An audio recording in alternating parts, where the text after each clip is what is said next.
दोस्तों, आजकल बैटरी वाली स्कूटी सड़कों पर दौड़ती नजर आती है और इन्हीं का क्रेज चलने लगा है।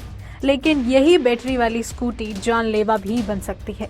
गुरुग्राम से एक ऐसा ही दर्दनाक हादसा सामने आया है, जहां स्कूटी की बैटरी को कमरे में ही चार्जिंग पर लगाया हुआ था। चार्जिंग में लगी स्कूटी की बैटरी फट गई और उसमें आग लग गई।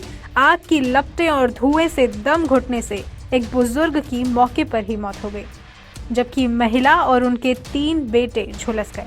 पड़ोसियों ने खिड़की की ग्रिल उखाड़कर सभी को बाहर निकालकर आग पर काबू पाया। पुलिस से मिली जानकारी के मुताबिक जिले सिंह ने रमाडा होटल के सामने कमरे बनाकर किराए पर दिए हैं।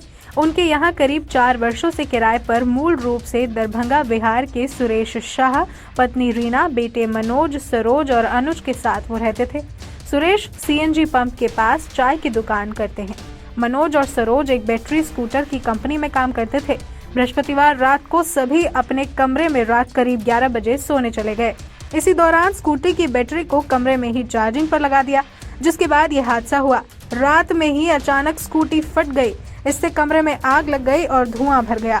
धमाके की आवाज सुनकर उनके कमरे के सामने रहने वाले सतीश बाहर की ओर भागे। धुआं निकलता देखकर आसपास के लोग कमरे के बाहर इकट्ठा हो गए। इसके बाद दरवाजा खोलने का प्रयास किया गया, लेकिन दरवाजा नहीं खुलने पर लोगों ने बाहर से खिड़की की लोहे की ग्रिल काटी। अंदर कमरे में जाकर दरवाजा खोलकर सभी को बाहर निकाला, लेकिन तब तक सुरेश की मौत हो चुकी थी।